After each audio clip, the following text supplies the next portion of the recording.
کہا میری بیوی بہت بد زبان ہے، میں کئی دفعہ طلاق دینے کی سوچ چکا ہوں، لیکن میرے 3 بچے ہو چکے ہیں، بچوں کو دیکھتا ہوں تو پھر میں اپنے صبر کا گھونٹ پی لیتا ہوں، ورنہ میرا جی چاہتا ہے اس کو ابھی طلاق دے کے گھر سے نکال دوں۔ دولت بھی موجود ہے، خوبصورتی بھی موجود ہے، شکل بھی موجود ہے، عزت بھی موجود ہے، سہولت بھی موجود ہے، کیا چیز موجود نہیں؟ ایک خاتون مجھے ملنے آئی، ملانے والے نے مجھ سے کہا کہ اس کا خاوند کھربوں پتی، ارب پتی نہیں، کھرب پتی آدمی ہے، کھرب پتی پاکستان میں 2 4 10 آدمی ہیں۔ اس خاتون نے آ کر میرے سامنے بولنے سے پہلے ہی رونا شروع کر دیا، ورنہ پہلے کوئی عورت یا مرد آ کے دکھڑا سناتا ہے پھر روتا ہے، وہ روئی پہلے اور بعد وہ کہنے لگی مولانا صاحب مجھے لوگ بڑا خوش قسمت سمجھتے ہیں کہ میں بہت بڑے مالدار کی بیگم ہوں، لیکن میں لعنت بھیجتی ہوں اس کی دولت پر کہ اس کا رویہ ہی میرے ساتھ اچھا نہیں، تو میں ہیرے کے سیٹ کیا کروں، میں سونے چاندی کے سیٹ کیا کروں، میں یہ کروڑوں روپے کی گاڑی کو کیا کروں جب میرے خاوند کا رویہ ہی میرے ساتھ انسانوں والا نہیں ہے اور اس کے اخلاق اچھے نہیں ہیں، میں آگ لگا دوں اس ساری دھن دولت کو، مجھے محبت چاہیے، اخلاق چاہیے، وہ کوئی نہیں اس کے پاس۔ چند دن بعد دوسرا واقعہ سنا، ایک نوجوان بڑا خوبصورت، وہ بھی اسی طرح لیکن اتنا مالدار، کافی مالدار، وہ آ کے میرے پاس بیٹھ کے رونے لگا، مولانا صاحب اب میں کیا کروں، میری زندگی برباد ہو گئی، میرا اتنا عالی شان گھر ہے، اتنی اچھی میری کمائی ہے، آمدنی ہے، لیکن میں کیا کروں، یہ اسی کے الفاظ بتانے لگا ہوں، میری بیوی کی زبان 20 فٹ لمبی ہے، میں کہا رکھ دی کتنے 20 فٹ چاہتے، میں کہا وچوں 19 فٹ کٹ دے شاید کچھ کم بن جاوے، کہا میری بیوی بہت بد زبان ہے، میں کئی دفعہ طلاق دینے کی سوچ چکا ہوں، لیکن میرے 3 بچے ہو چکے ہیں، بچوں کو دیکھتا ہوں تو پھر میں اپنے صبر کا گھونٹ پی لیتا ہوں، ورنہ میرا جی چاہتا ہے اس کو ابھی طلاق دے کے گھر سے نکال دوں۔ دولت بھی موجود ہے، خوبصورتی بھی موجود ہے، شکل بھی موجود ہے، عزت بھی موجود ہے، سہولت بھی موجود ہے، کیا چیز موجود نہیں؟ اخلاق موجود نہیں، حسن سلوک موجود نہیں، پیار محبت موجود نہیں۔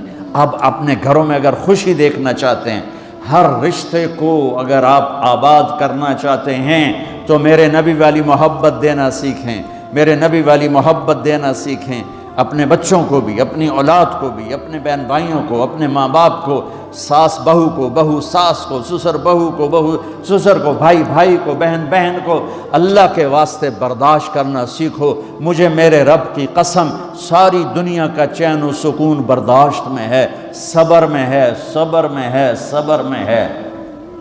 زبان ایک نوجوان میرے پاس آیا، کہا جی میری بیوی سے لڑائی ہوتی، مجھے کوئی تعویذ دو۔ میں نے کہا بیویوں پہ تعویذ اثر ہی نہیں کرتا۔ کہنے کا کیا کروں؟ میں نے کہا ایک عمل بتاتا ہوں، سنت عمل، کہ 1-2 لقمے اپنے ہاتھ سے بیوی کو کھلا دیا کرو۔ وہ کہنے لگا اس سے کیا ہوگا؟ میں نے کہا یہ تو تم دیکھو گے، پھر میں پوچھوں گا تم سے کیا ہوگا۔ میں نے کہا یہ سنت عمل ہے، اس سے محبت بڑھے گی۔ کوئی 8-10 دن گزرے تو اس کا فون ویسے آ گیا حال احوال پوچھنے میرا، تو مجھے اپنی بات یاد آ گئی۔ میں نے کہا میری بات پہ عمل کیا تھا؟ کہنے لگا نہیں۔ میں نے کہا کیوں؟ کہنے لگا شرم آتی۔ میں نے کہا لڑتے ہوئے شرم نہیں آتی؟ کبھی کوئی کمزور سے بھی لڑتا، عورت تو بیچاری کمزور ہے، چلو یہاں کی عورتیں طاقتور ہیں، سنا ہے کہ بڑی شیرنیاں ہیں اور ان کے خامد سارے بکری یہ شیر ہیں، الٹا ہی کام ہے، یہاں عورتیں شیر ہے، خامد بکریاں ہیں۔ چلو بھائی تم مہربانی کر کے اپنے خامدوں کو عزت دو، اور ان سے کہتا اپنی بیویوں کو عزت دو، محبت سے رہو۔ تو میں نے کہا بے وقوف، کبھی کمزور کے ساتھ بھی کوئی لڑتا ہے، اس میں تمہیں شرم نہیں آتی اور اس میں شرم آتی ہے؟ سنت۔ میں نے کہا چل کر اور مجھے بتا۔ کوئی 2 گھنٹے بعد اس کا فون آیا، کہا مولانا دوپہر کا کھانا تھا، میں نے اپنی بیوی کے منہ میں لقمہ جو دیا نا تو اس کا منہ وہیں کھلا رہ گیا۔ وہ کہنے لگی تو نے خود تو کیا نہیں، کسی نے تجھے بتایا ہے؟ کس نے بتایا؟ تو بتا، تیرے اندر یہ ظرف نہیں ہے، تمہیں یہ سبق کس نے پڑھایا ہے؟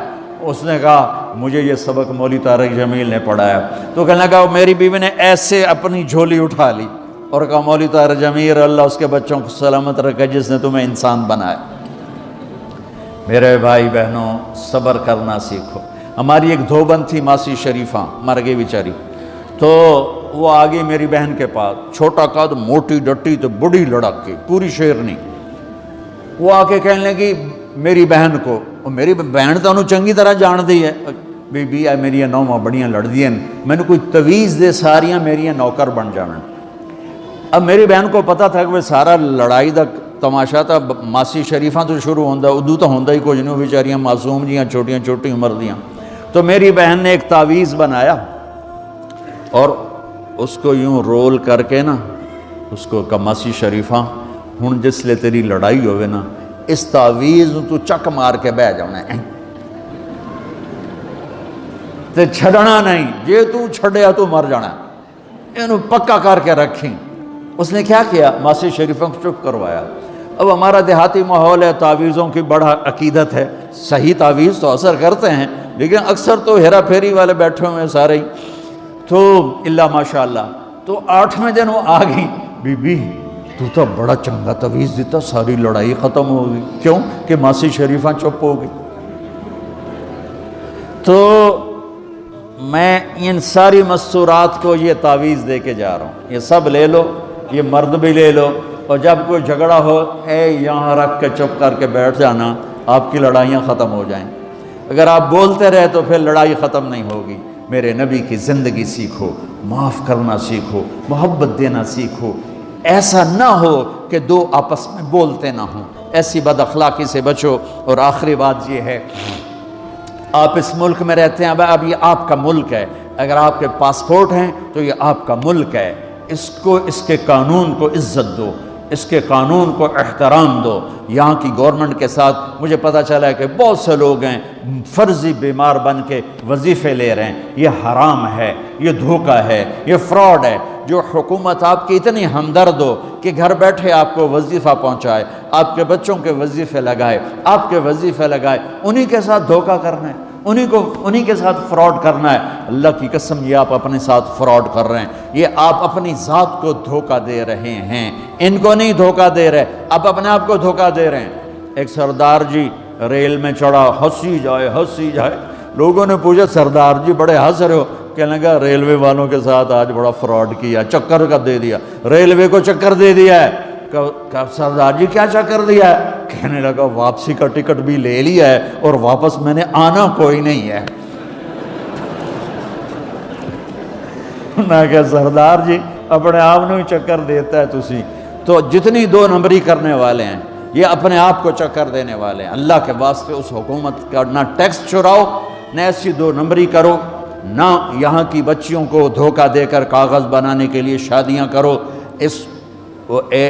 جب انگریزوں کی حکومت تھی انڈیا پر تو دلی میں ایک وہ پک پاکٹ رہتا تھا جیب کترا، اس کا چیلا شام کو 2 روپے لے کر آیا تو اس نے اس کو تھپڑ مارا، سارے دن میں 2 روپے. تو کہنے لگا استاد آج بڑا مال مارا تھا، ایک گورے کی جیب کاٹی تھی، بہت پیسہ تھا.